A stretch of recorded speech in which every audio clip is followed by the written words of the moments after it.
I'm going to call us to order at 7:08. All right. So our first task is to assign a timekeeper, and right off the bat, you probably noticed something different happened this time. We were trying to streamline our meetings and be a little more productive in our meetings, so we're starting out this way.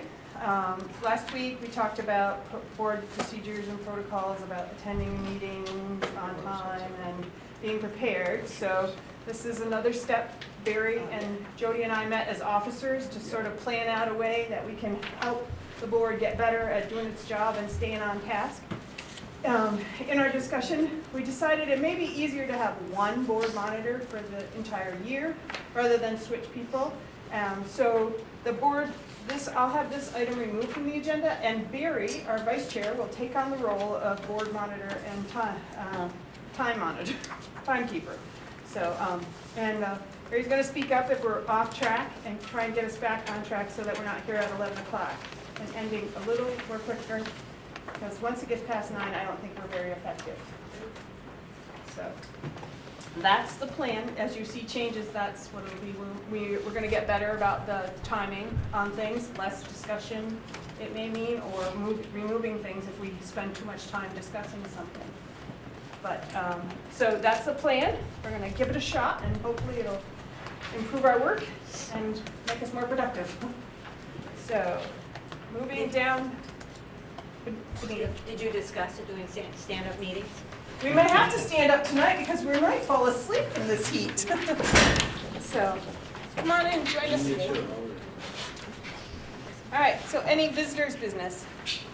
Yes. Be able to enlighten me a little about what the executive session anticipated. It remains on the agenda as anticipated in case something comes up. So it's a placeholder at this point. Unless it's filled in, it's just, I can double check with Armando, but I don't think there's any need for an executive session today.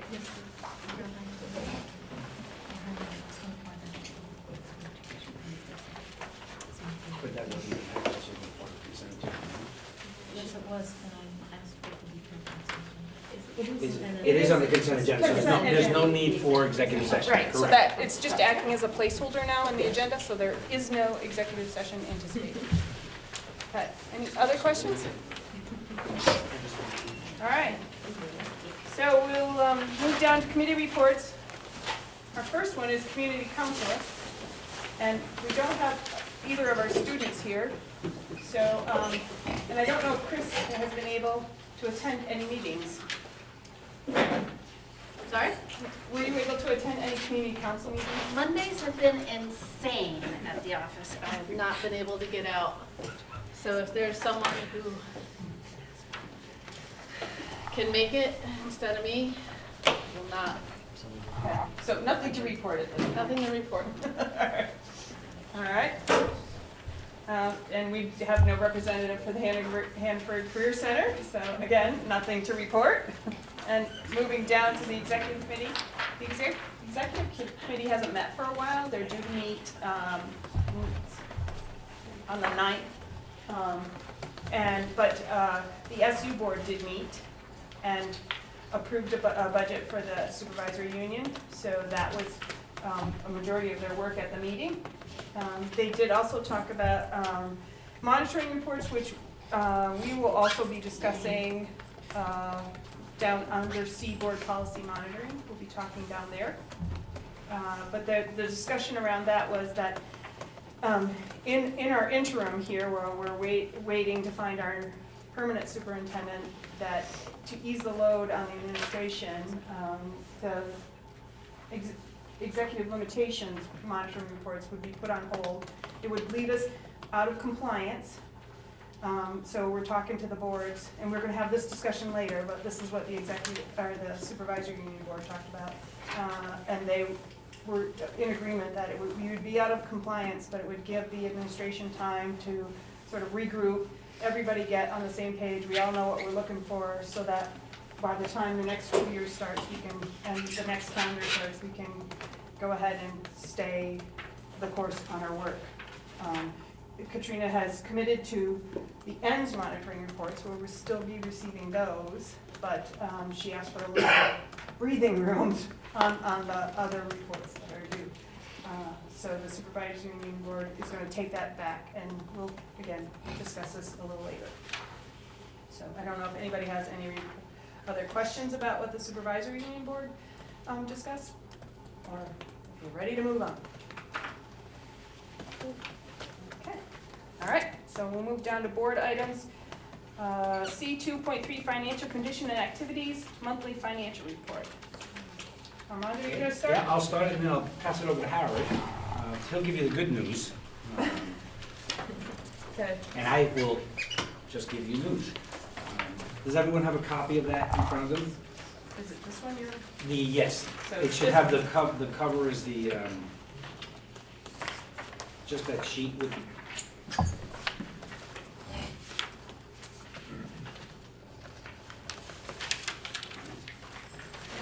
You look at the first page of revenues. We anticipate that all of the revenues that are currently listed here will come in. Some of them come in at different times, special education quite often, it's after reimbursements.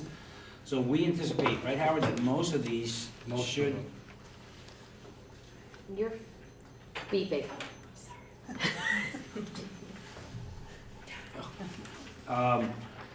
Most of those should come in, so for the most part, our revenues should be pretty close, if not exactly on what we had anticipated. Okay? And I'm not going to go through this whole thing, other than, I mean, we had looked at it earlier, and where there were some, I always look at where are we running a deficit in a particular line. Now remember, these are just lines. At the end, we make sure that they're all balanced out. Areas where we had budgeted for a single person, let's say in health insurance, and they might have moved to a family, or those type of changes. There might have been a teacher that was hired that may have been a little bit more expensive than the person we replaced.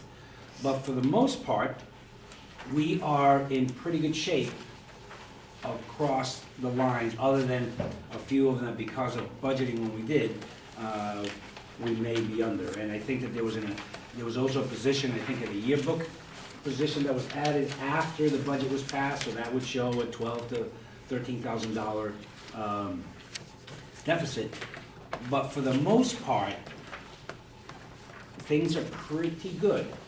And then I look at, now remember, we are only in, this is only as of December. Right? This is a January, so we're only looking at so August, September, October, November, and December. But if we continue at this pace, we should be in pretty good shape. Doesn't mean that there aren't things that will come up between now and then, but at the end, we might have some money. Right, Howard? You want to talk about that for a minute, since you have that frame? Yeah, the one thing I just want to point out is this month we started putting on the cover sheet the balances again of the supposed project funds, formerly known as the sinking funds. So you can see pretty much. Can you explain why we don't want to call it a sinking fund anymore, just so that? A sinking fund, the only purpose of a sinking fund is to retire debt. You accumulate money into an account to pay debt in the future. And that's all a sinking fund is. Why it was called sinking fund here, I don't know. So I just inherited it and trying to pass it off. So we'll call these special project funds, and you can see what's in them from plant operations all the way down to a vehicles account, and industrial arts, library, driver's ed. Those are for replacement of vehicles and driver's ed, and there's even stuff there for band. And last year we did spend some of the band money, I think for a new organ. So. This money's available to spend for those particular purposes, and so I wanted to make sure you're aware of that. Anything that was going to be put into 2016 for the year is in these totals.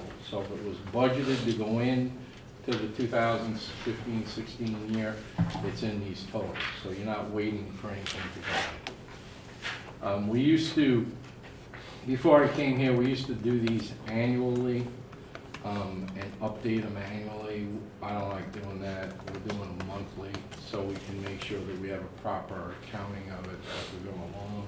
So if anything changes, we'll start showing the changes here instead of the balances, so we'll have an add in and then a subtraction, so you'll be able to see the activity that goes through these reports. Anita? I'm just curious, the driver's ed and the vehicles, what's the difference between those two? The which ones?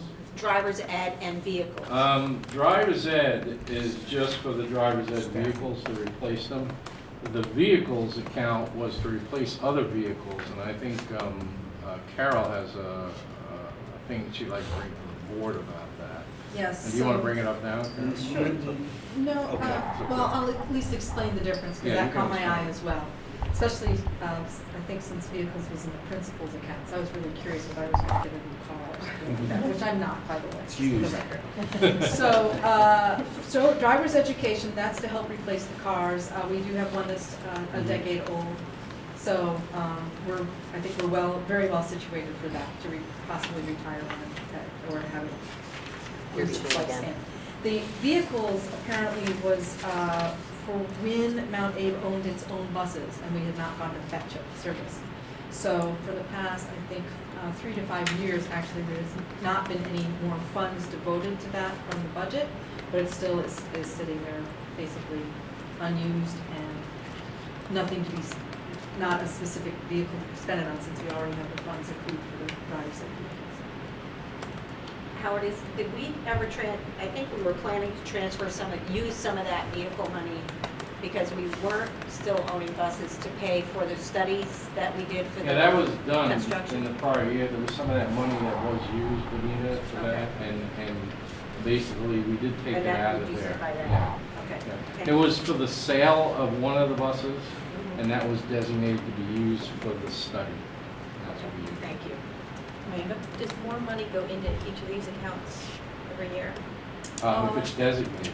All except, at this point, all except for the last nominated vehicles. Otherwise, they're annually, there's something to be put into those funds each year, Except for vehicles? except for vehicles.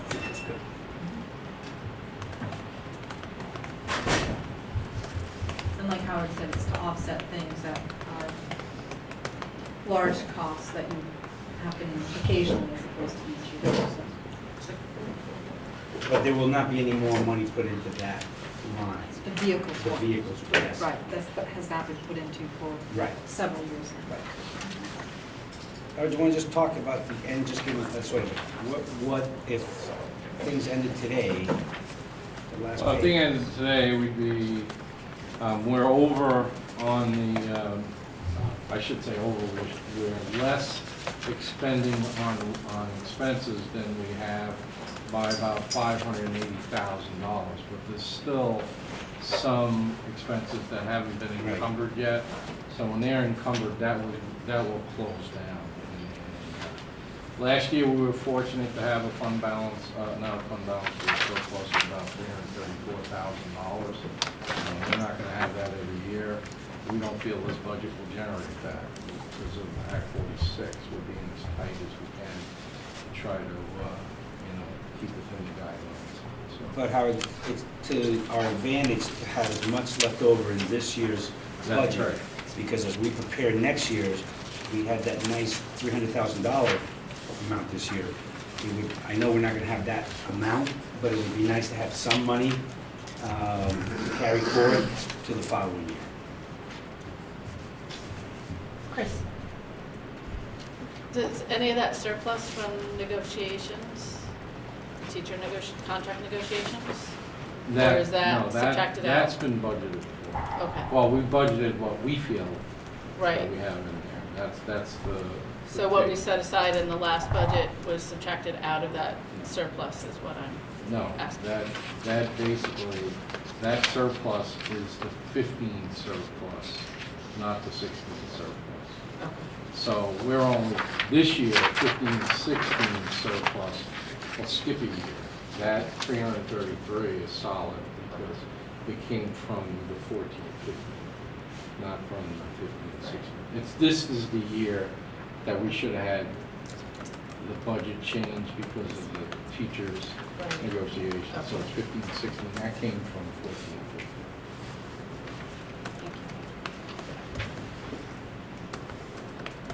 15. Any other questions around the monthly financial report? All right. Okay, we'll move down. Do you have the food service cooperative No, we update? still don't have. We still, she was ill because she was gonna come to a board meeting last week, so she's behind on those. So I think at the next board meeting, and actually, Dawn, she would like to present To everyone. to every board, right? So Maybe she should hang on for the carousel meeting and just hit us you all know at what, once. that's not a bad idea. Yeah. Let her do it once. Yeah, that's a Yeah, good idea. just do it Great once. idea. So, all right, we'll just move that to the carousel if we can. Great. All right. Unless somebody here has an objection. And wants Kathy to do it 6 times. All right, we'll move on. Now we're down to C2.4, financial planning and budgeting, budget discussion. So who's gonna start this time? I'll start it, and actually it'll be myself and Howard and Carol and Ellen, if, you know, can pipe in if we need to, but I think, let's start off with the good news. The good news is that this budget reflects a budget that stays below the 1.35 threshold that was given to us by the state. So that's the good thing. Another good thing is, and this is really Carol and Howard and other folks here, is putting this budget together so that we're able to provide the same level of programs for kids next year as we're providing this year, which to me is huge, making sure that that program-wise, we're moving forward. And as a result of that, because of the, really, I will take no credit for this, the work that they did, and some other things, we had a meeting today, Ellen, Carol, and I, about some other, another area that I want to just discuss with you, so you know what it's about. We're not having to reduce any staff. So we have the same staff, and we have increasing middle school. We have about 48 more middle schoolers coming in next year, which is a good thing, even though our overall population of the school has declined.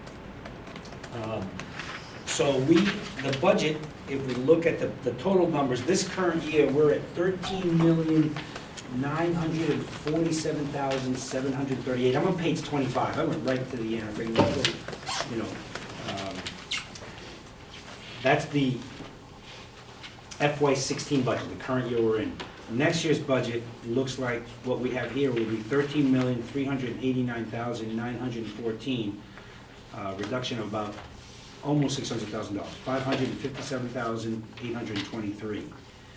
Now, and that is maintaining our current level of programs for kids, which I think is the school board's #1. I know it's, you know.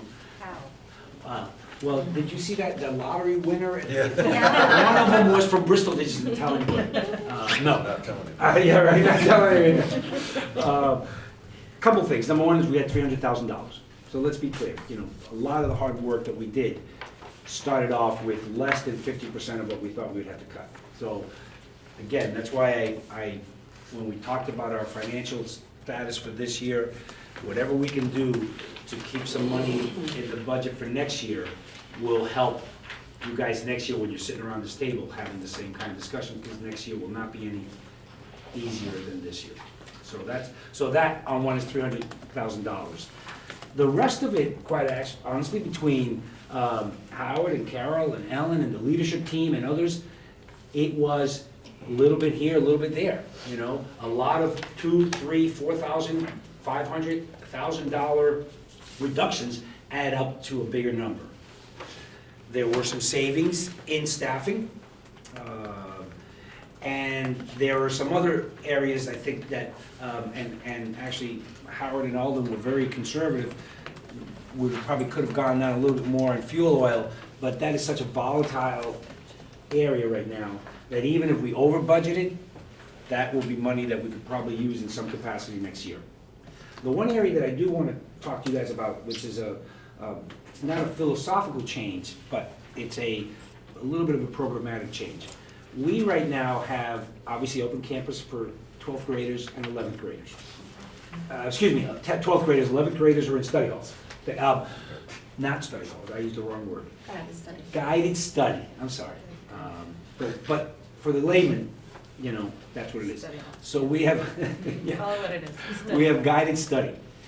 That is 6 teaching sections that we are using to have teachers basically supervise and support. I'm not saying that they're not helping students, but that's at a time when we're making some reductions in other areas and we're really struggling with staffing. What I am recommending, and just, I guess, informing you, as long as you don't have any real issues, is not allowing them to have open campus. They're still in the building, but rather than having to cover a guided study for those students, that those juniors would have a free block during the day. It could either be in the cafeteria, in the library, or in the common areas. Ran this by Carol and Ellen, and right now, they feel that that's something that we can manage in the school. If it's a bad idea and it doesn't work out next year, then the following year we change it. But I think when we are in the type of situation where you're only looking at a 1.35 increase in your cap, the state threshold, we have to look at some other things. I'm not a big supporter of having 11th graders leaving campus, but to not have to spend basically the equivalent of 1 full-time FTE. So right now we have teachers teaching 5 classes and covering a guided study. If we allow them to be responsible and have some freedoms, but still within the building, we could take some of those teaching periods and embed them into real classes. And that's very important right now, because with the increase in middle school students, it'll be pretty tight for PE. One of the things that we have on our wish list, if we were able to have more money, would be a 50% PE teacher, a 50% design and technology, and a 50% academic dean or a head of academic services in the school. We can't do that right now, obviously, with everything going on, and it would be hard to add positions. So the best way was, how do we find the most efficient way of using our current staff? And we think that this is one of those ways. With every good idea, there's a flip side, okay? So now you don't have 11th graders in the guided study. We will have them in not that many per block, but you're still gonna have some kids who are gonna be unsupervised. Some of those kids, like kids do, will sometimes not act appropriately. But that's our role to make sure that happens. So again, you know, this basically gives us an extra teacher, but the flip side is now we're gonna ask 11th graders to be responsible, to be able to be in the building without causing a problem, without being loud, and doing the right thing. Better than having them leave campus, which I think is the way it used to be here, with open campus for 11th and 12th. So this is a little bit of both. And I'm sure the 10th graders right now will be psyched. You mean we're not gonna be in guided study next year? So there will be a group of people who will be happy, I think, about this. Anita? How is this gonna work with the limits that teachers have for pupils per day? How does that work? Because if they're actually teaching, is that gonna put them over that limit? The limit is 125, and I think that right now we would have, depending on where, we really have to look at the master schedule. If we could find somebody for, and I think if we could find 1 or 2 sections out of that for PE, and I think that we talked about probably only 1 section. The challenge will be finding a design and technology person. But I think that by having 6 more teaching sections, it will make the master schedule a little easier to operate. It will provide a few more opportunities within the schedule for kids to take. Can they fit into exactly where we want? Well, that's the job of the administrators after the budget is passed and as they start scheduling, to try to figure out how that works. Design technology is a great class here, you know, and it's a really, but I don't think that if we could save a little bit more money, if there was actually savings of money, we could use it, but we're only saving teaching sections, which don't equal money if you were hiring, but not if you're using that existing staff. So we're very conscious of the 125, 6 teaching sections, and 125 students. The teachers who are currently even close to 120, they're teaching 6 sections. So they're not going to be affected by this change. It's really being able to open up more courses rather than putting the teachers into guidance study, teachers and students into guidance study. So that is, again, one of those ways that working together, we were able to figure out how can we increase opportunities for kids without costing us any more money and not reducing staff, which you guys did last year. You've taken, you took some hits here last year. So this is one way of maintaining, to me, is the most important thing. How do we maintain programs for kids? That's the number one priority. And I think we're able to do that. Whether they all fit in the right boxes will be our next challenge. And I do think that at some point, that dean of students for learning would be a really important position, but we really have to start looking down the road. I don't know if right now that will be the case. And who knows, honestly, right now, Howard and I are struggling because we don't know what else may be coming down from the change of the state. Business managers like Howard were told Friday afternoon that the whole formula had changed, and it has wreaked havoc in the schools. I'm not blaming the agency because they're understaffed, they're dealing with a law that was passed in May and then had to be implemented. So there's a lot of moving parts. Ultimately, you all are now having to make a decision that may, down the road, be changed depending on what the legislators do. Who knows what's going to happen? But we're comfortable that the budget that we put forth that is lower than last year, stays below the threshold, meets the needs of our kids, maintains the staffing, and all those things are morale, and it should be well received by the community because the budget is actually dropping. Amanda? So one of the things that was on the news, so I'm not 100% clear this is, but for some of the schools, they're finding out that percent that they were given is wrong and that they should be having a lower number and percent's going up. Do we know? We don't have any idea what the percentage. Our understanding, that will not change. It's the formula, how you get to that, that's changed.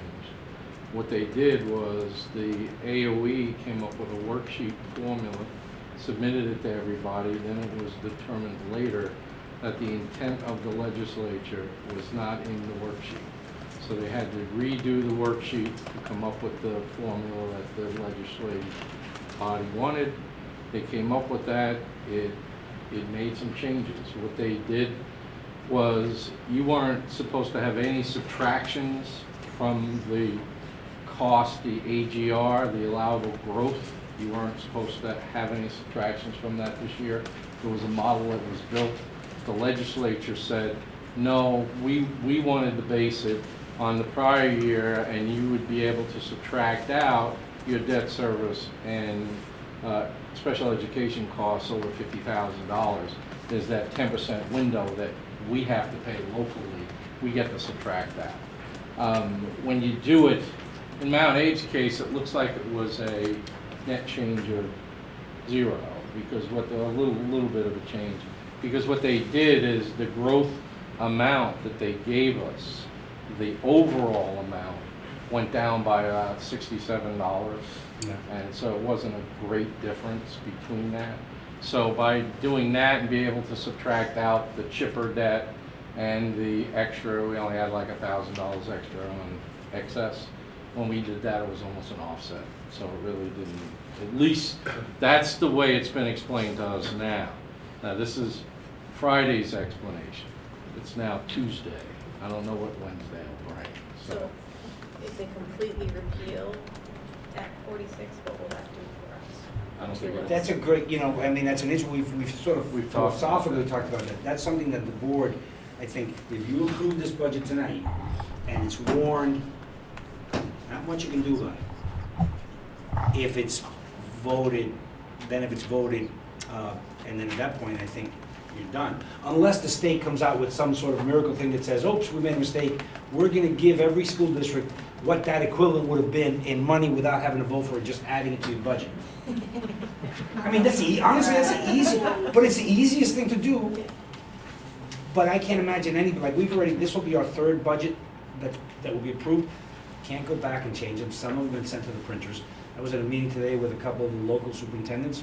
They're like, we're done. So I think if that happens, I don't know what happens. Some people already have printed annual reports that are already done and getting issued. Benita? So fortunately, we don't. So a couple of things, I know one of the big drops, $250,000, is the SU assessment. Yes. So that's a big chunk of Benita, that, what page are you on? So people on can see. page 20. And actually, what we were gonna do, I just wanted to start with the good news, if you will, and then I was gonna go through and just point out some of the large, however you guys wanna handle it. And I just have two Yep. other things. I'm curious about pupil numbers, where I know we're getting some middle schoolers in, but what is our drop gonna be? And what does this mean for per pupil spending? Okay, per pupil spending actually is the two components to it that the state picks up. One is the tech center, which they add in, but we don't get that revenue, it goes straight to the state. So when you take that out, it comes up with another number, and that's how much we particularly raise by taxes after we take out all our other revenues. So that's the number you focus on, and when you do that per pupil calculation, you're talking about 15,347, which is under the particular ceiling that's been established under our situation. But that's the old ceiling from the old No, that, legislation, well, or is yeah, this from? that's the one that changed on Friday. Oh, so That's we're correct. still talking 46 then? So they do look at the per pupil spending, They still looking at. even though they're giving us a Yes. number Yes. based on the Yes. budget? Yes. Yes. And what they did, Benita, they gave us a new listing for everybody in the state. This was issued with the act, and this was the amendment that they made on Friday and sent out. And the per pupil fluctuation this year that you're expecting? This I year. mean, not per pupil, I'm sorry, the pupil numbers. We went from, we're at 658, is it? 658. We're expecting an influx of seventh graders, about of 130, if we get every one of the students from our elementary schools, which typically is not the case. But, we hope for the best. But with the exiting seniors, we'll only have a net gain of 10 students. And this past year, we dropped what? We dropped from 795 equalized pupils to 742. We may still gain one because there's Two, I think we're gonna try, I think there's one more. One He still more? owes Okay. us, so, we may go up by one. Chris, do you have a question? No, Benita's not. All right, do you want to run through? Yes, I mean, and- given our time, I don't think we're going to go line by line. If you want to No, hit there the was just some big highlights. ones. And actually, even though, Benita, our SU office budget dropped by 200,000, the special ed portion of it went up. So it's a wash.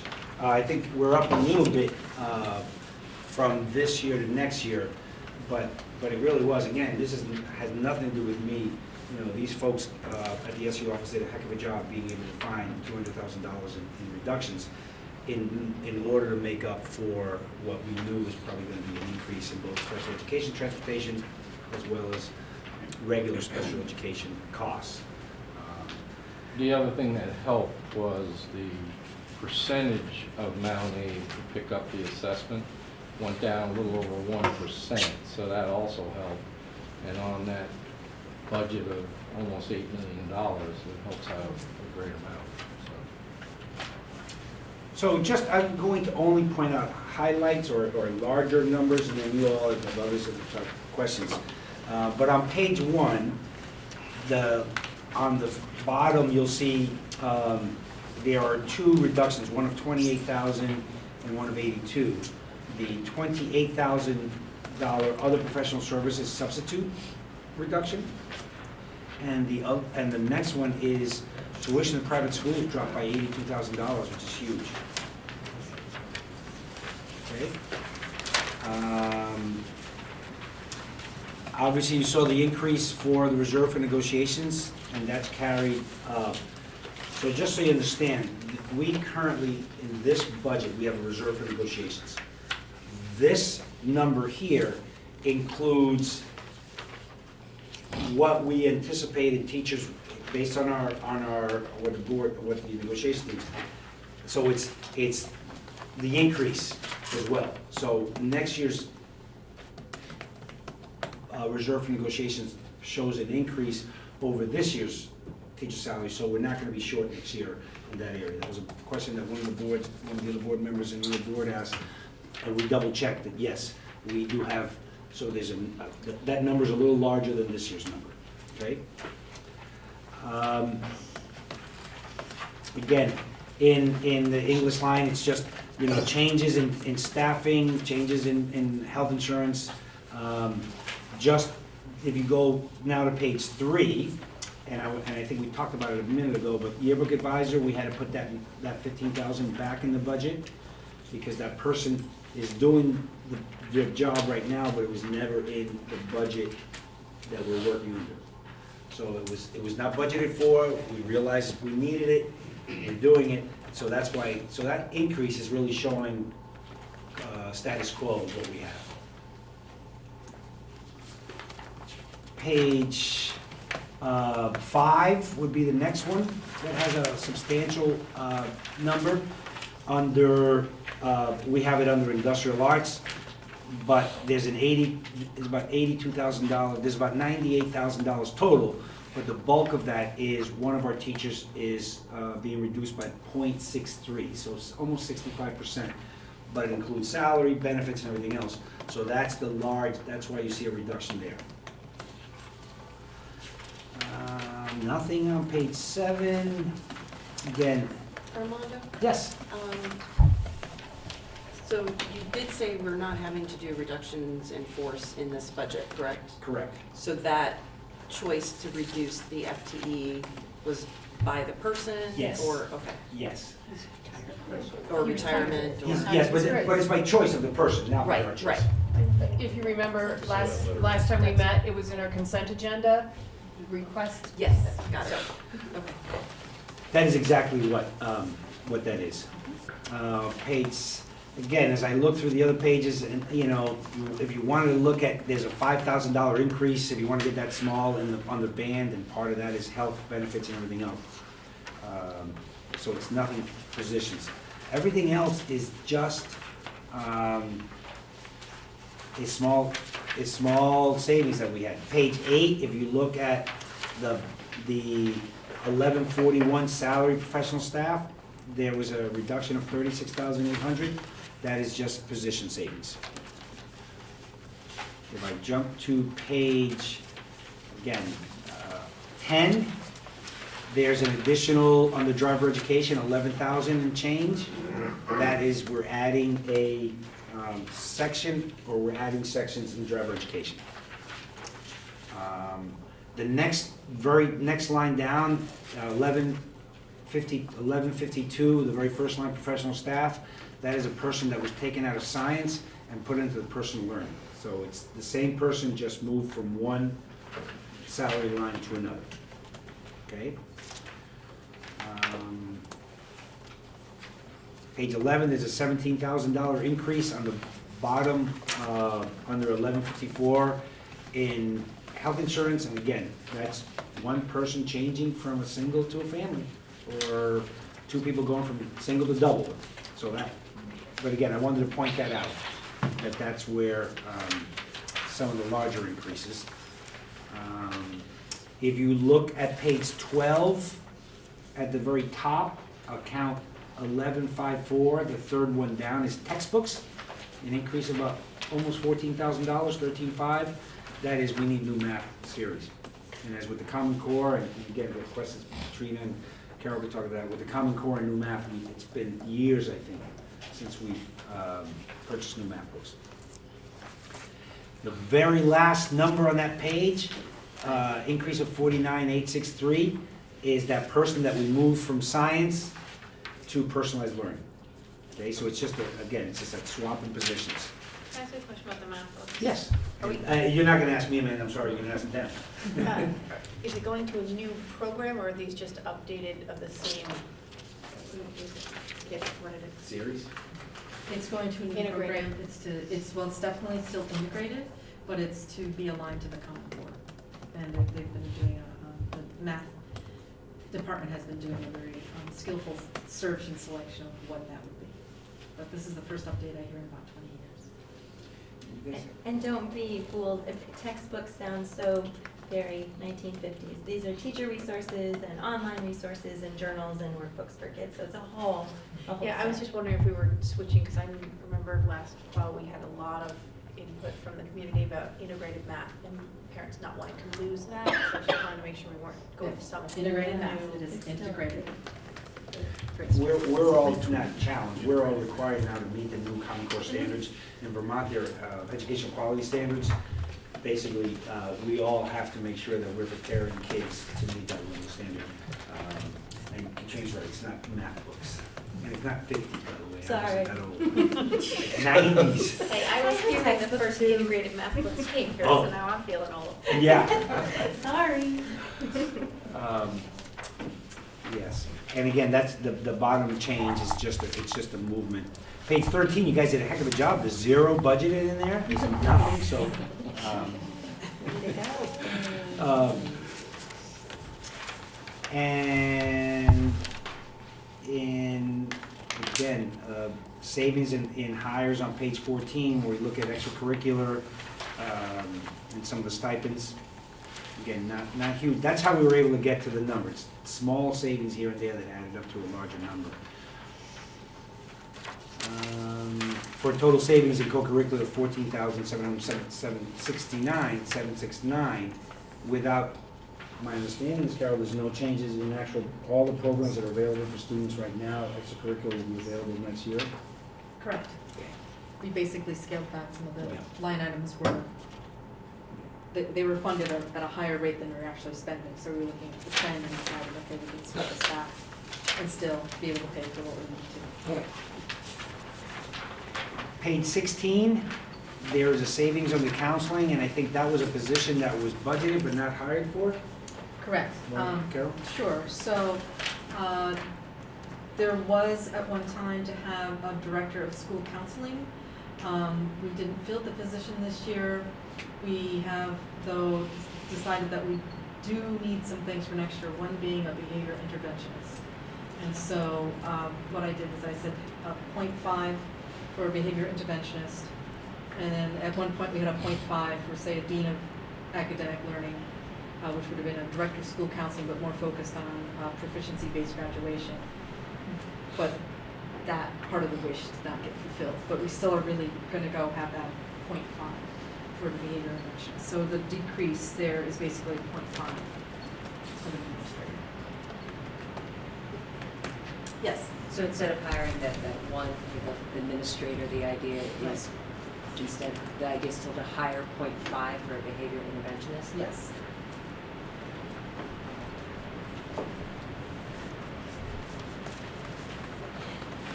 And I guess if we look at page 17, under psychological services, a reduction of $29,613.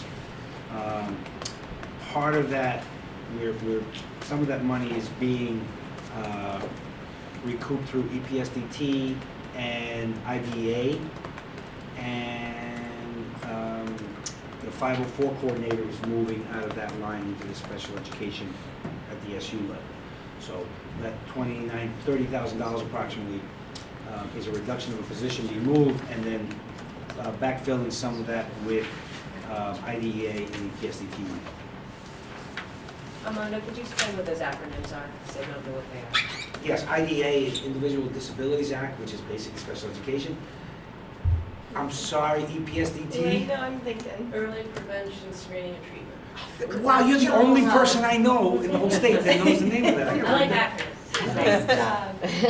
And actually, and Katrina, can you just give them like a 30-second explanation of what some of the things we use the EPSDT for? Yeah, so it's basically a component of Medicaid reimbursement that we receive specifically to be used for students who are, or programs that help support kids who may be deemed at risk. So it's preventative. It can go in the areas of social emotional learning. It can go in the area of health and wellness, nutrition, that kind of stuff, physical activity.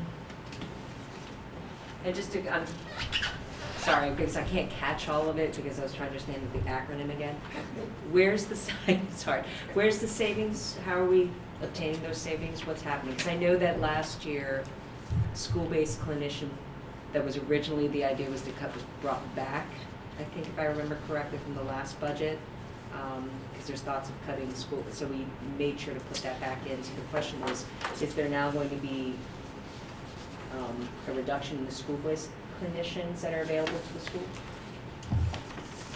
My understanding is that there will not be services reduction. I think there was a movement of positions, but the services will still be available coming through a different, like the SU funding formula. But we can check on that. Saying, I mean, that's a, I don't have the final number from Susan on how that works.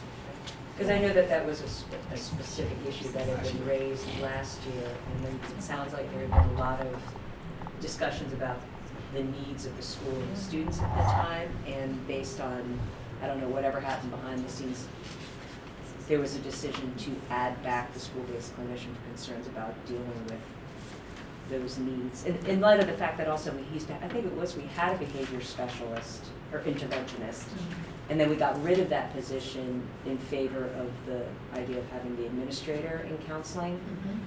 And I know last year there'd been a lot of concerns raised by the public as well as within the board about what that would do impacting the students and how it can make it harder for the classrooms to really be able to manage all the different range of the students if they didn't have some. So it sounds like that may have borne out during the school year, not having the behavior specialists, which had been something that had been raised. So I guess I'm just concerned that we're in one end, we're adding 0.5 back.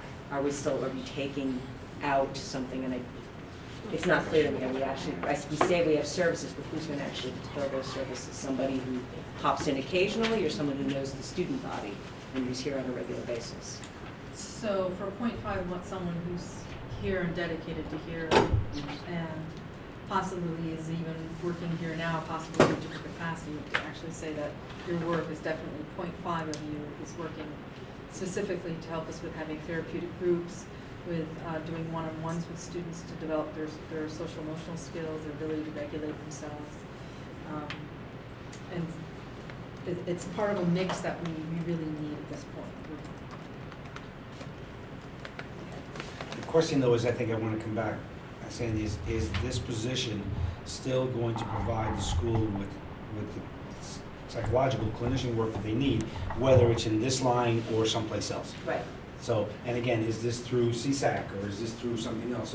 So for the next, we'll get that out. I wrote myself a question to ask Susan about that. Chris, did you have a question? Okay, we'll move on through the highlights. So I think that's pretty much coming to the end. Where are we on? Okay. Again,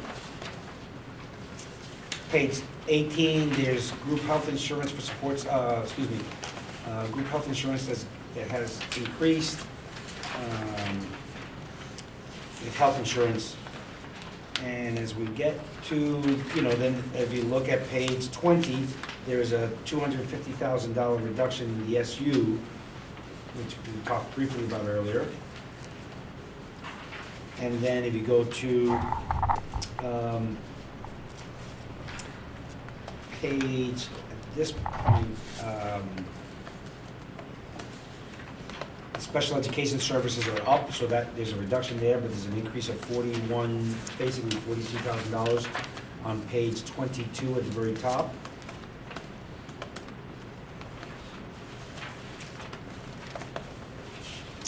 And then the last one that does have, and I'll let Howard or others explain, there is an $87,000 reduction in the operations and maintenance of plant. And part of that is that we had originally put in our, there was $221,000 in this year's budget. We were trying to not touch that, but in order to work some of the magic that we tried to work, we did have to go there. It's still right around $200,000, but it's not the 221 that we had wanted or would have liked. And then there are other small reductions. Howard, is there anything in there that, Well, we had a custodial salaries? We had a person that retired that was at a higher end and replaced by a lower price individual, so that's part of what that is. Overtime has been cut down. Our group health went down. So between overtime, the change in staffing, we're talking almost $50,000 out of that. And then if you take the 24,000 from the increases in line 2600-5451, which was that, it's under construction services, that brings you to most of that $80,000, $87,000. What are the construction services that we're anticipating for this budget? Air handlers that we're going to finish changing. There's a number of internal things related to the plant that we want to do, but we're going to bring those up as we go forward so people know what they are. So, but Alden has that all structured out that we're going to spend. Some of the money's not earmarked at this point, but we know that we're going to be able to spend it. This building needs a lot of work. And I would say, and again, I just cautioned you against what I'm going to tell you right now. I cautioned before that we want to make sure that we have money to carry forward for the FY19 budget, all right? 18, thank you. But at the same time, if we look at our, at the end of the year, if there is a fund balance, depending on the size, you may want to, if there's anything decided, there may be something you want to fix now while still maintaining some carry forward, or not. I mean, so there is some flexibility there for next year. It's too early to determine that, because I think right now, we're only in these are only December numbers. But if we get to April, and it looks like we're still gonna have 300,000, 250, 400, whatever the number is, you all may decide that you may wanna take a portion of that and take care of something that can be done before June 30th of this year, which then will alleviate any, free up some money next year, while still allowing you to have a fund balance to carry forward. Chris? Can I ask a couple of questions, just to understand what? Let me check in with our timekeeper. Keep it short. We're running a little bit behind, but. I'll be fast. Howard, in student transportation for line 2711, 5338. Which page? Page 24. We've got 20,000 for fuel surcharges. Yeah, that was left in because we sort of shorted the other side, so that was decided to leave in, and we all talked about it. Kind of as to support all the other lines. Exactly. Okay, So we sort of left it in there as a little drag to help us. To be Okay. honest. Yeah. I was gonna say, good grief, if they're still giving us a surcharge on fuel. Some people That's what I are, say. believe Right, me, right. so. But we need to be able to explain that if we get questioned on it at the meeting, so. But now you brought it up, all the transportation charges for buses, as we mentioned in the SU meeting, have all been converted into the SU now. All the schools pay us, Yes. and then we pay the vendor. Okay. So, And how much longer do we have left on the wood chip? I Bond? think it's another year. And then, on page 22, at the top, line 2520, 5835, interest. That's interest on the TANs, the tax anticipation notes. So, And that's it? Can I mention, just going back to the question about the construction costs? I've asked Mike Kenyon and Alvin to look into what can be done for the gym floor, because that's about spending for the time, and also for the locker rooms, because they're in quite a state of disrepair. So. Locker rooms do need I can repair. tell. They really do. Yeah, we'll get proposals and then figure out how to. So part of it's allocate the money. and I basically have, Mike Kenyon, the facilities manager, and Alden and I have agreed that, yes, air exchangers and improving, making the environmental temperatures better in the building, but also let's get some of the things fixed for, it's been so underpaid.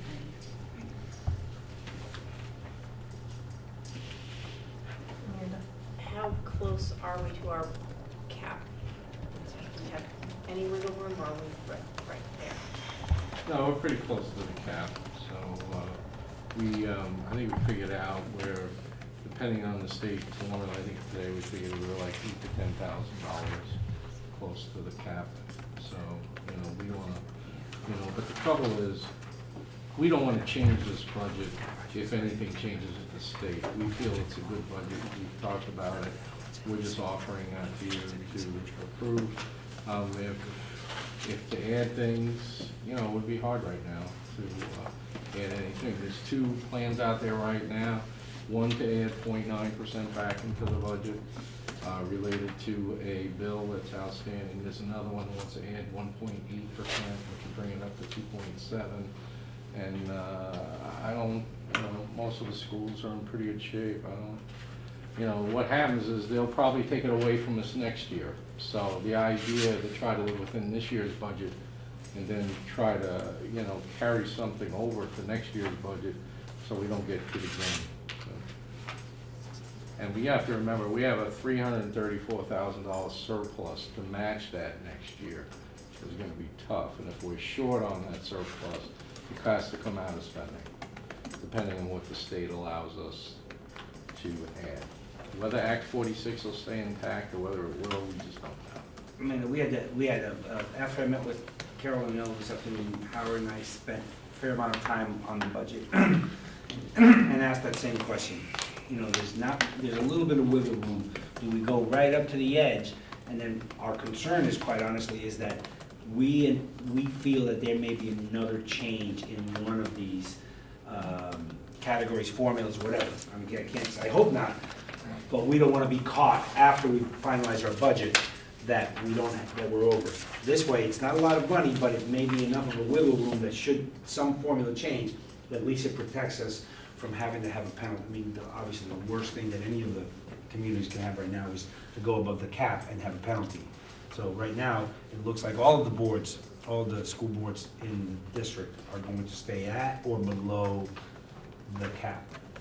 The other thing is this year, a lot of people say, well, it's good we increased our budget last year as much as we did because then we get more. That's not true. The reason why they have less spending to have this year is because they did increase their budget too much last year.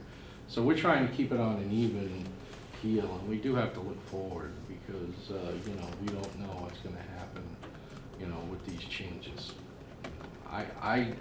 My personal feeling is I don't think they should change it. I think they should stay, but maybe give us some more because of the increased costs in health care and things of this nature.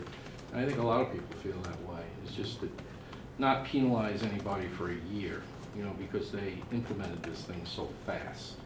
And it was hard to catch up, especially when you have so many costs locked in, you can't change them. All right, so I'm hearing from Barry that we're at our time limit on this. All right.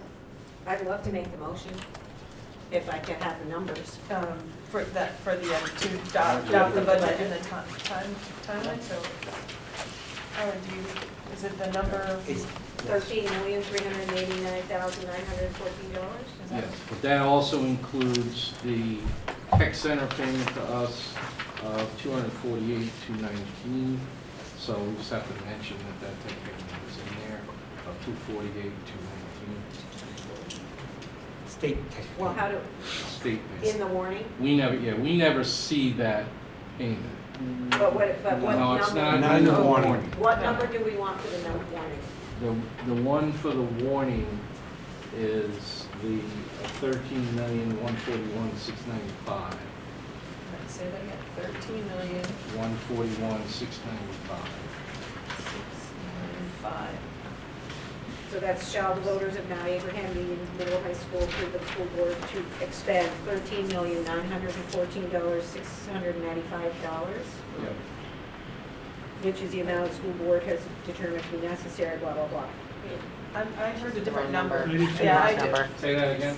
I heard a different. $13,941,000. No, 141. Oh, 141. 695, yes. And then the education spending is $15,347 per student, Yep. per pupil. And what percentage is that? It's about 1%. So I say, we want 1% on the, 1% higher. on the. And what I'll do is I'll make sure that I double check that before Karen sends that to the paper tomorrow. It was 15,000, I'm sorry, just, 15,347. 15,347. okay, that's the going into warning. And it's 1% higher than the spending for the current year. Yep. All right.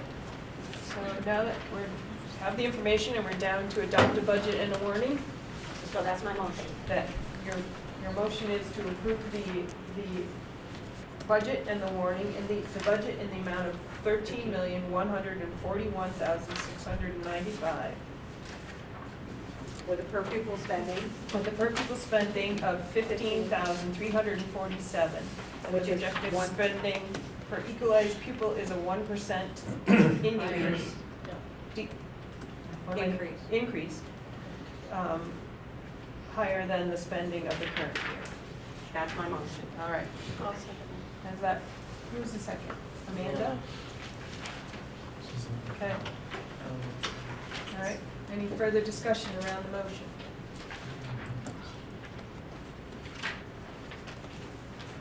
Okay, all those in favor of approving the warning in the amount of $13,141,695 and then per pupil spending of $15,347 and the projected spending per equalized pupil is 1% higher than the current year, please say aye. Aye. Any nays? Any abstentions? Okay. Eric? I do have one, if we're talking about the backside here, the warning, it says for the vote of Lincoln Town School District. That probably should get changed because we're actually, I think she just gave you, you have a different. I think she printed it on the back of the Yeah. little page, Print it on the back. because I think We're your talking warning about is, Article 5 then? Well, both of these usually I thought we appear. had that both of them. Yeah, they both usually appear, but the word Lincoln should be, Because the top of it says Union High School. right, Within the Yeah. text it says Lincoln. good point. We should, yeah, we need to. that needs to be corrected, but it is the Mount Abraham. It is a draft. It is a draft. Yeah. All right. Okay. Moving. So how you got that for tomorrow? The change. That should say, not, it should be right. Mount Union School District is what it should say. Yep. All right, moving down to this, set the tuition rates. Who's going to start that discussion? Howard? And if anybody wants to join me in standing up, please, feel free. I don't have that. I'm gonna have to get off my Dawn, computer. can I just Yeah, I borrow know your that notes would be- just to get that, the number, the second number? Awesome, thank you. Should I? It's fine to just put it in.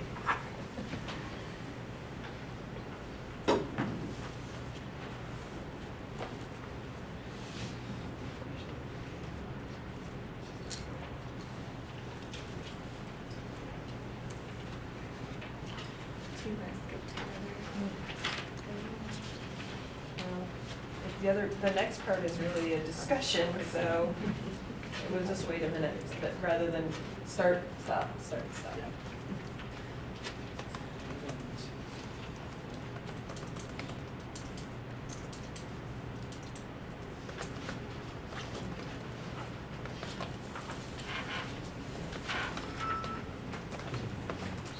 So, while we're waiting for her to get that Can you just, there, like Otto's new, I know, and I'm sure there may be a few others that are unfamiliar what the tuition rate is for, so if you want to just, The tuition rate is if a student was coming, if a person from another community wanted to send their child to our high school, this is what we would charge them.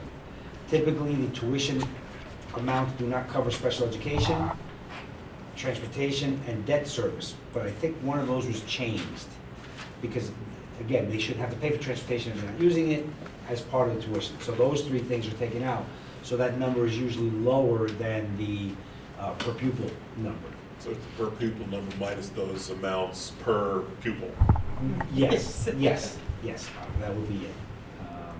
And I don't know how many students we get annually, probably one or two. How many maybe. pay tuition? How People- many? That's a question, I don't know. Carol, do we know how many? Excuse me? Do we have any students who are coming here who are paying the tuition? I think there might be 2 students. 2 students, yeah, that's what I thought.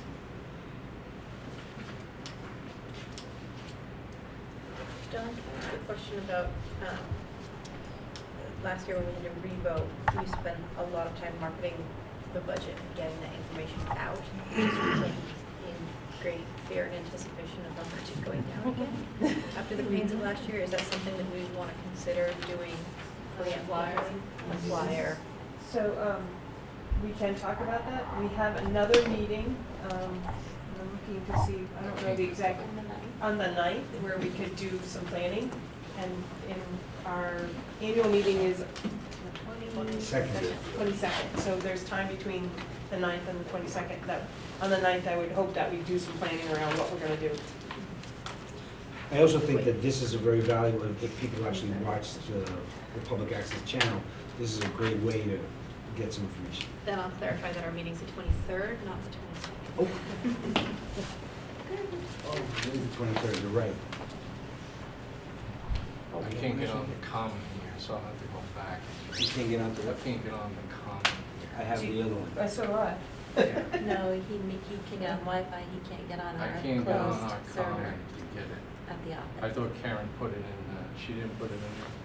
Well, are we in need of that, or can we postpone that to the next, to our next, on the 9th? It has to be approved within 2 months, so. Actually, That'll be actually, so we could probably approve it in the next meeting, which is. on the 9th? February 9th. The 9th? Is that okay? Let me just check, I did not see it. Okay. So we'll move Either that, this, I can try to run back and get it. No, The roads are terrible. no, we'll move it to our February 9th meeting. We'll set the tuition rates at that meeting. So we'll just move that on. I think it was 14.9. Yeah, sorry about that, we'll get that. And we can send that out electronically to folks, and then we can vote up then, Yeah, we can have it on the agenda for the 9th, just to keep yeah, it. on the consent agenda. Yes. I wanted to just follow up from Amanda's comment. I feel like she's reading my mind because I was thinking the same thing about what happened to us last time in terms of the flyer. And I know, my recollection is that Gaynell worked with someone in the superintendent's office, I think, or somewhere, who did a tremendous amount of work. I forget the name, I wish I could give It recognition. was Chelsea. Chelsea Smiley, and she worked in the office. She now works at the superintendent's Right. office. So she put a tremendous amount of time, if I recall, in putting that flyer together. And although I can see tabling it and dealing with it February 9th, part of me goes, I would love to give whoever is going to be compiling all this information as much heads up that that's what the board is hoping to do, so that they can maybe sooner rather than later start compiling information if they're able to. Because it was, I just remember it was an awful lot of work from the administration to have to help really put that flyer together. Yeah. I'd be glad to put a draft together to bring to the meeting in anticipation, so that we have a foundation to work from. Okay, great, Oh, thank you. great. All right. Do we still have a copy of the, do we have a I've got copy? that. I do. Yeah. Yeah. All right. Okay, so we'll, here. For this first, hopefully last, budget election or budget, whatever we're doing, budget approval process with the voting, we're going to have the high school annual report with it. So a lot of that information should be contained within that report. It was for the other other follow-up ones that we needed that extra information. So if we can put some of that information into the published, The book. the book, then we don't have to try to do a separate. Some information will be in the book, as far as the footnotes, they're adding footnotes, that supervisory union budget's gonna have some footnotes Yes, and have a just little the more the information. supervisory union, yes. Yeah, right. so there is a little more information, but I know they go to the printers in the next week, if some of them aren't already there. So it may still be something that we need to put together for, if we want more beyond that report. Benita? I know I'm the jaded one here at the table, but nobody's gonna care about this budget this year because there's no staff cuts. My opinion. People are gonna see that we stayed under the threshold, we did due diligence, and as long as there's no staff cuts, we're not gonna hear a word. I know. I'm Control. a little Blanche. But I still think as mu, and all this is just that information, whether, regardless how it comes, is that people have it because that has an impact down the road as well. Okay, these folks really provide me a lot of information, then they come to expect that, and that's something that future boards, when you're not all around, sitting around, will be doing. Or the newest, someday, the new, whatever it's gonna be called, I don't wanna use the word.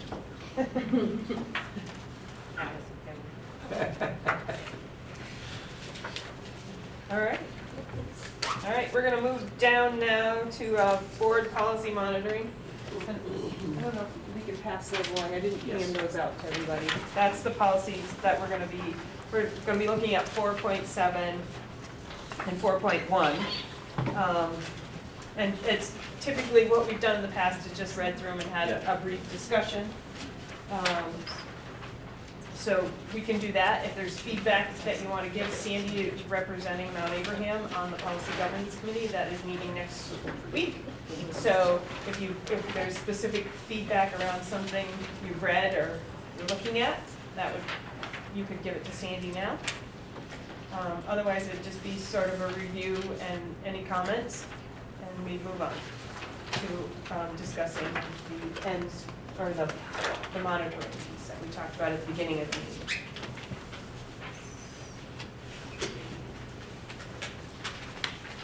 Yeah, it's just one page, they're both on there.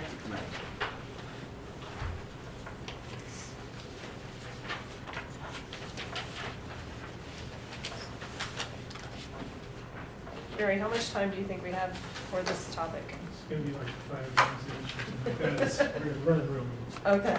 Available. I'm not talking, so that'll save me. All right, does somebody do you want to read through it quickly, or do you want to read it? Go ahead. Who would love to volunteer to read it out loud? Benita, go for it. Policy type board procedure, C4, policy subject governance process, policy title 4.1 governing style. The board will govern lawfully, observing the principles of the policy governance model with an emphasis on an outward vision rather than an internal preoccupation, encouragement of diversity in viewpoints, strategic leadership more than administrative detail, clear distinction of board and superintendent roles, collective rather than individual decisions, future rather than past or present, and proactive rather than reactivity. Accordingly, the board will cultivate a sense of group responsibility. The board, not the staff, will be responsible for excellence in governing. The board will be the initiator of policy, not merely a reactor to staff initiatives. The board will not use the expertise of individual members to substitute for the judgment of the board, although the expertise of an individual member may be used to enhance the understanding of the board as a body. The board will direct, control, and inspire the organization through the careful establishment of broad written policies reflecting the board's values and perspectives. The board's major policy focus will be on the intended long-term impacts outside the staff organization, not on the administrative or programmatic means of attaining those effects. The board will enforce upon itself whatever discipline is needed to govern with excellence. Discipline will apply to matters such as attendance, preparation for meetings, policy-making principles, respective roles, and ensuring the continuance of governance capability. Although the board can change its governance process policies at any time, it will scrupulously observe those currently in force. Continual board development will include orientation of new board members in the board's governance process and periodic board discussion of process improvement. The board will allow no officer, individual, or committee of the board to hinder or serve as an excuse for not fulfilling group obligations. The board will monitor and discuss the board's process and performance at each meeting. Self-monitoring will include comparison of board activity and discipline to policies in the policy governance and board management delegation categories. And then the rest of it too. Well, I don't know if anybody has any Investment. comments about that. I will say that when Barry and Julie and I met, we specifically looked at this policy as a way to address some of the concerns we read on the board self-assessment. And some of it that I mentioned earlier, like sticking to a more timely schedule, is what we are trying to work on. So I don't know if either of you two want to add anything about, we are still toying over some ideas of, you know, what we can do to really get people here, to be committed to being here, and to, you know, as a board member, and how can we continue training and keeping everybody up to date at our meetings. Did you? No? Covered it. Okay. Benita? When I read that, that's why I love policy governance. I read that and it's like, this is clarity, this is good. This is what I think is the way that this board should operate. And unfortunately, we have not operated that way due to all of everything that's gone on in the past year. But these are, to me, these principles are really critical. And in order for administration to be able to operate, we need to be able to adhere to these basic principles, these governing styles, because we will not be able to keep administration on in schools if we're not able to do this. So to me, this is critical. This is about us and our commitment and behavior as board members. And I think it's so important. I read that and it excites me again about being on a policy governance board. And this has been lost largely. So it's exciting and depressing at the same time, to me. But I think it's awesome. How about Sandy?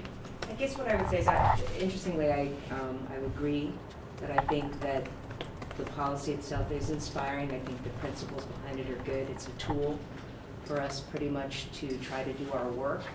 I actually feel that the board as a whole has been actually, the last year has been striving very hard to try to figure out and understand how to apply the policy. I think sometimes things happen in a school year that are not always what we think is typical.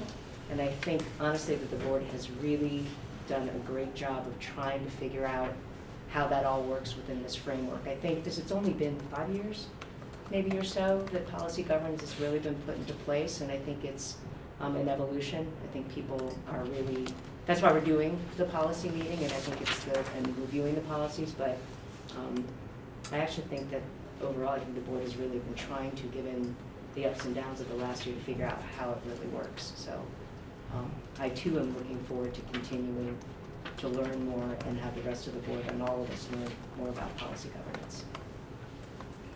And just, I'm going to put my 2 cents in. I think that the challenge for the boards, and particularly I think for the central office, is when you have 7 boards trying to do this with 7. The day we become one, or whatever it is, you guys become whatever you become, it will be a lot easier to really be, with fidelity, do policy governance. Anita? One last thing about that is that I feel like that we don't do a good enough job with the, I could say indoctrination, but I'm not going to say that, orientation of new board members, because the bottom line is this is the governance process that is in place in this SU, And new board members need to come in and use it. It's not up for discussion. It's here. It's already adopted. It's what we use. New board members need to use the policies the way that they are here. And I think that that's another part, because we've been doing this for, you know, whether we've been doing it for 5 years or 10 years or 25 years, this is what's here.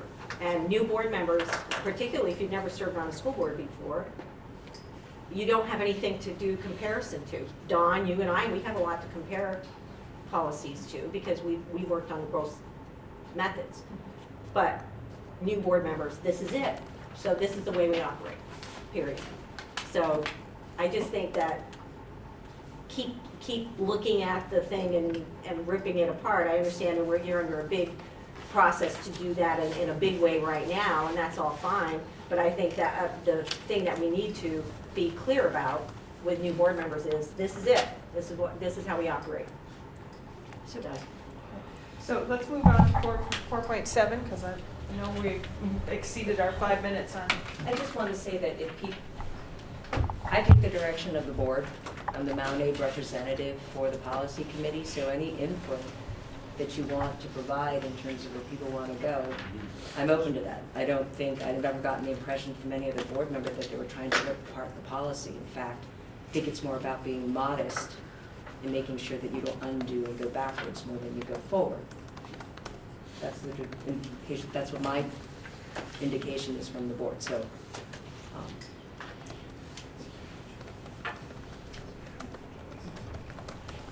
4.7, would you mind reading it?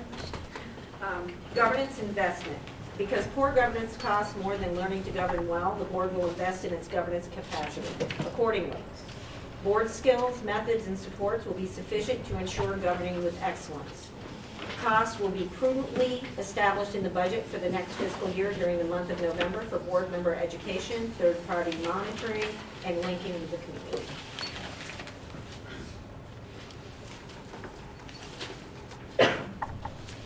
Chris? That should probably be changed because we don't have the numbers in November to establish a budget yet, correct? True. So So there's some input. Yeah, there you go. Fix it.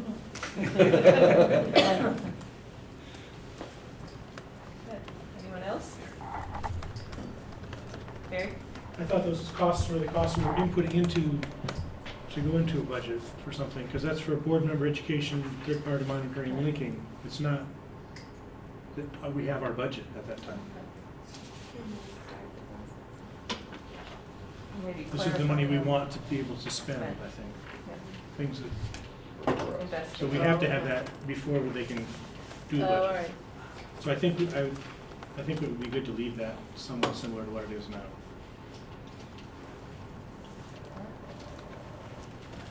Okay. Now, on to the topic that I mentioned at the beginning of the meeting, that they sort of putting on hold the monitoring reports that are executive limitation. Katrina is still going to be working on the ends, we'll still get ends monitoring reports, but sort of holding on the other monitoring reports to give the administration a chance to kind of get going and have a plan, and, you know, by the beginning of the next school year, begin from there kind of thing. But it was a discussion that all the boards are having, because we will be out of compliance with our policy by doing this. But sort of, Katrina. And I would say, in addition to our just being in this transition period in our office, seeing what the work of the Policy and Governance Committee is going to be doing, I think it would be wonderful to have an opportunity to do some really deep work with Val as a facilitator to really see what an executive limitations process for developing your interpretation for the policy right from soup to nuts would be really helpful as we move towards creating that new calendar. Sitting in a superintendent's office and coming up with interpretation all by yourself isn't really feasible. So I think figuring out what that could look like with her would be helpful. I mean, does anybody object to the putting those on hold? To give time? Seeing people shake their heads, so. And the SU board didn't give direction, they just gave her kind of head shake, like, we get it, kind of, okay, we'll hold off on those, and we will admittedly be out of compliance on that. And I'm hopeful too that Val and the committee can provide some guidance in prioritizing. If it's not smart to wait until the next, July 1 and start the calendar all over again, and instead let's hit a couple of them before this school year is over, as to not make you uncomfortable that you're out of compliance. I would more than welcome that input. But just the out of compliance, the SU board can make you in compliance by saying, we're gonna waive this until then there's no more feeling like you're out of compliance because the board has decided to do whatever it is that you want to do. Okay. All right. Okay. All right. So we'll move down. We have the floor machine lease approval, and it was supposed to be moved to the consent Should be in the agenda. consent. It really not something we discuss, but you have the information, so. But policy governance would have them not discuss it because we need it, we've got a plan, so I would say my own humble advice would be approve it and then go to the consent agenda. Because we can't really, just rather than move it, so. Yeah. Okay. I'll make a motion to approve it. All right, Benita made the motion to approve the floor machine lease, I'll second it. and Chris seconded it. Any further discussion? How many people can ride on it? All right, all in favor of approving the floor machine lease, please say aye. Aye. Any nays? Any abstentions? All right, it is passed. All right. On your other, I have an item, and I wanted to touch base with the boards and see what are we gonna do with the information we received from the students at our last meeting. It was great. It was great to hear from them. Do we, in the past, they've continued to gather more and more information, and then they came back and sort of reported back to the group? Do we feel like we need some more information from another group, or, It was good that they came to give feedback. Do we think that's representative of most graduates of Mount Abe? I mean, it was 5 graduates, so I'm glad to hear from them, but there's got to be hundreds and hundreds of others with other experiences, and they were passionate about what they spoke about, but is it representative? And some of them were so many years out already that it almost became. That was, yeah. Ellen, do you? Yeah, that was my point, was many of them graduated so long ago, and we've done a fairly significant transformation since, even since Spencer was here. So he might have seen it toward the end of his tenure here, but I would have thought it might be more useful for the board to hear from more recent graduates who are either trying to now enter the workforce or just entering college, and getting some feedback from them about how prepared they feel now. Maybe more than 4 or 5, if you want to use that as data set to make a decision. Obviously, we're limited by geography if they leave to go to school, but if we scheduled it during a vacation time, which I think we did last time, right? Yeah, that's what we're. Yeah, we're trying to hit a vacation time. We may be able to, especially when they're more recent out of school during vacations, they often still come and visit us. When they're 5, 6, 8 years out, we don't really see them anymore, but if they're 1 or 2 out, they'll stop by and visit and give us an update and kind of show off. So you may get more interest. Chris? So the problem with the date we had in December was that finals were going on. Yeah. So, and we only had 5, because those were the only 5 that responded. So, And I think we have. we were a glad to limiting get factor. them. It's difficult for us to advertise when we go Right. Front Porch Forum and Facebook, but to find people who are 1 or 2 years out, I don't know if we. Right, we had talked about doing a Survey Monkey kind of thing, but we weren't sure how to disseminate that information among the recent graduates. Go to the parents, especially if the recent grads are still doing on you. So if we gave a letter to the school saying that we were putting the Survey Monkey out, the school, because we don't have that information. Benita. I also think it's really critical to talk to kids that haven't gone to college. So vacation doesn't matter. Right, but So I think they weren't that- interested in coming. Right. So. Well, and I also think that, this is something I've mentioned before, and I'm not sure it's in this round that we want to talk about it, but I think that we should invite kids who have decided to go to other schools and have them come in and talk to us about why they decided to go to other schools and and how it feels different and what different options they're getting in other schools and things like that. I think that the fact that we ignore the fact that we lose kids to other schools, I think that's something that it would be helpful to know why and what feels better for them in the other situation. I mean, as you look down the road to do this again, I think December's not a good time to do it. I think the best time to do that would be June, July, or August. You make it more of a social / school board. Pizza. Yes, or something like that. And then I think you could have students who are just graduating that year, or even going, I think students, like Ellen was saying, a couple of things we're talking about, they're in place already. So I think to have people who've been out a year or two, whether they went to college or not, I think those, and it's fresh in their mind, and it's not when you're in December trying to do everything else, but it may be a little bit more relaxed in the warmer weather, to put it this way. Yeah, my kids still have home like forever. Yeah. She didn't have here, but it might be interesting to hear why. Yes. Yes. So it sounds like we need to continue to do some. Are Chris and Amanda and Barry, are you interested in, rounding up? I'd definitely like to try it again in June or July, but I think we're gonna need more guidance on a better way to get the word out. Because Okay. clearly, front porch forum and Facebook. So how about we put it on the February or March agenda to have another discussion and another plan, to plan another event, and determine big or small or time and give a little more direction. Okay. All right. Does anyone else have an other? Jody. I just wanted to report that I had the privilege of working with Scott Beckwith in getting Bruce Listman, who's running for governor, in to talk to his age of legality class last week. And I also attended with Bruce. And on behalf of Bruce, he wanted me to report back to the board that Scott Beckwith is a life-changing teacher, and he can open the minds to just about anything for any young man and woman. He was very impressed with Scott, and he was equally impressed with the kids. He thought they were engaging and respectful, interested in him talking. He's a politician, so not many kids sit around for an hour and a half.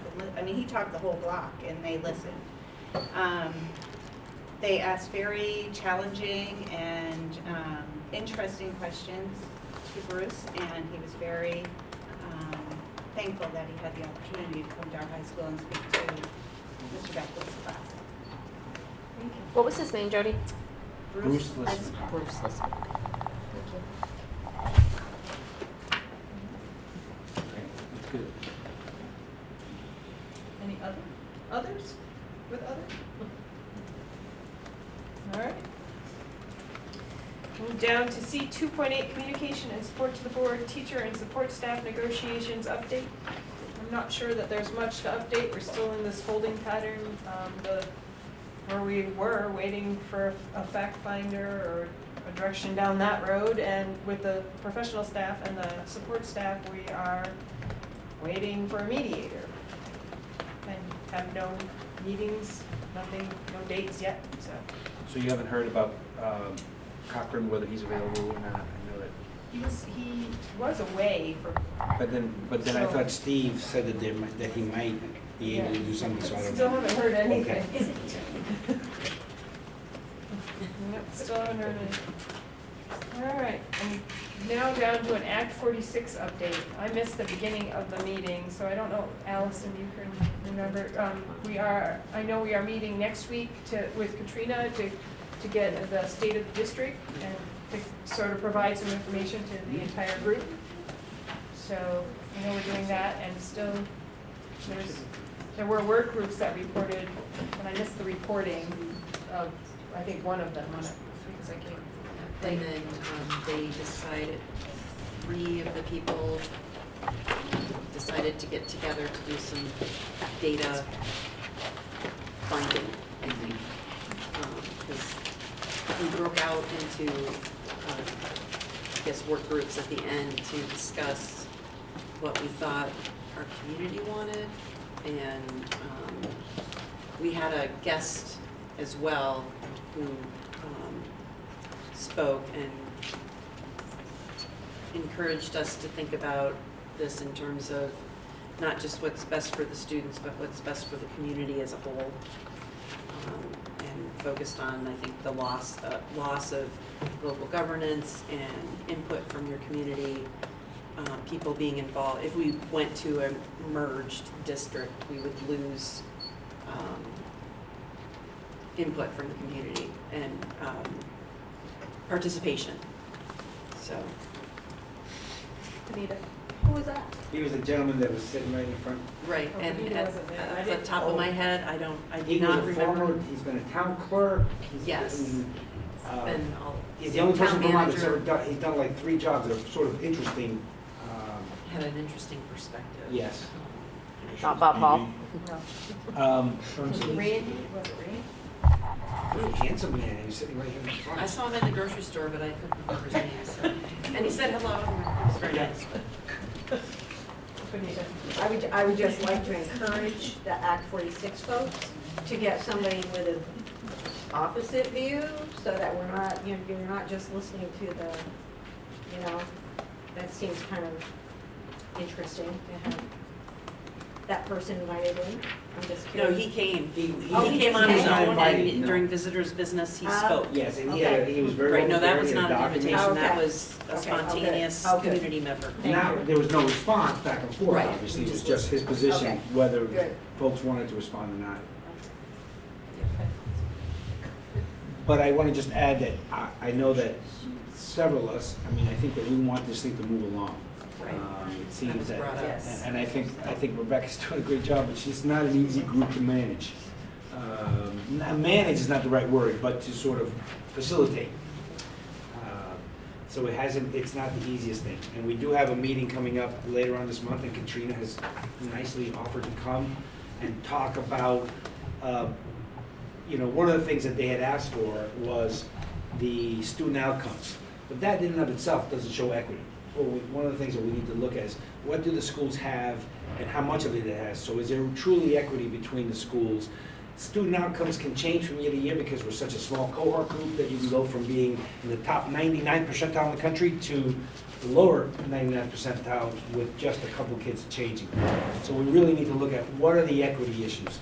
Then there are some other issues down the road that once we finish with the budget, we'll be able to get around, what are the debts, how much is this district bringing in, whether it's a debt or a revenue, because then there's a whole issue about property, there's a lot of things that have to be developed, but as I told the committee, until we finish, I can't ask the office to do one more thing, because today was the first day without April, so Howard has been, Howard and Cheryl and the whole office has really been struggling to get things done, and I gotta, give them kudos, everybody, all the folks in the office are doing just an incredible job.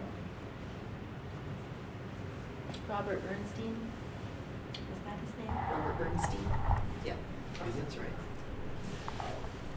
Amanda. I know about. So if Act 46 gets repealed, does that change our momentum on I don't think so. I think we just need to keep moving. We probably will be discussing that. It's unclear at this point what we would actually do, I think. Or not do, but, the Senate voted today to repeal yeah, it? the Senate voted to repeal it. To repeal but they- Act 46? Yep, the whole thing. The whole thing? Or just the? I think it was just the allowable growth Okay, percentages. okay. I think that was the portion. They didn't repeal the entire act, Okay. just that portion. But I think regardless, and I know that Barry's keeping time, so I'm gonna make this like short. Whether there's Act 46 or not, you have a declining enrollment. I mean, it doesn't matter what the law says, as again, we've lost for the second decade in a row, we're down about 20% of our student population, and it's just not sustainable. So I think that whatever happens, whether Act 46 stays or not, things have to happen that will make our communities our school district's a little different, but it's still local control. Because again, I think the question that we were having that meeting was, what does local mean? I live in Westford, I live 40 miles away. This is local for me. I used to work in Montpelier, which is 50 miles from my house. It was local. So I think the local is now much broader, especially since I'm paying for my taxes for what you vote, and you're paying for what I vote in my community. So the word local, I think, needs to be looked at in a different way. And it's actually, I think, strengthening, what we have. But that's, again, that's an editorialization, so Mary, I'm done. Because the next one is adjourned. Oh, no, I'm sorry. All right, we're gonna move along down to the consent agenda. That's right. I'll move to approve. There's a problem. Wait, I need to make a motion to pull the minutes from our last meeting. I'll second that. All right, Amanda and Chris. All in favor of pulling the 12-17 minutes, please say aye. Aye. Any opposed? Any abstentions? All right. So I had to pull our meeting because one of our guests, one of the recent graduates, her name was spelled wrong in the others attending section. So instead of being Bandy, it should be Brandy. She's also wrong. And she's wrong down below. Yeah. It says Andy with 2 question marks. She actually goes by Andy. That's her nickname. So. And then she's referred to Brandy further down. So I think we can probably just get away with giving her legal name as Brandy and clean that throughout. Okay. Is that everything? My name is misspelled.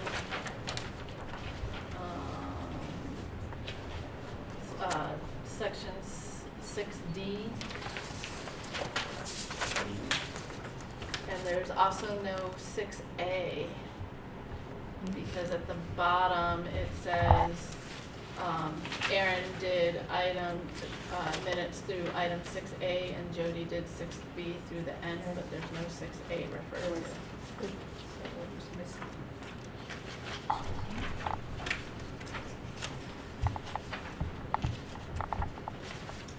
Chris, that should be, All right. A should be, so everything should be moved up one, is that? Well, I'm looking back to see if Under- there was Under- maybe. Missing it? And then she passed the note to the Oh, Yeah, okay, maybe somebody was okay. very. I need to have my name moved down one section from attending to absent. Oh. Oh, honesty. Docking your pay.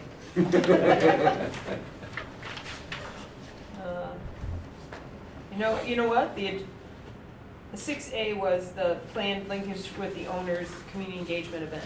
Okay. So that's what 6A But was. should it be, So, I mean, it specifically mentioned that Aaron did through 6A, but 6A is not mentioned in the Right. minutes at all, So so. just add the add 6A, yep.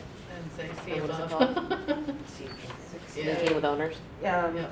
Planned linkage with owner's community engagement event. Okay, so that's all the corrections to the minutes? All right, so we'll just, when you make the motion to approve the consent agenda, please add back in the minutes with the corrections in your motion. Okay?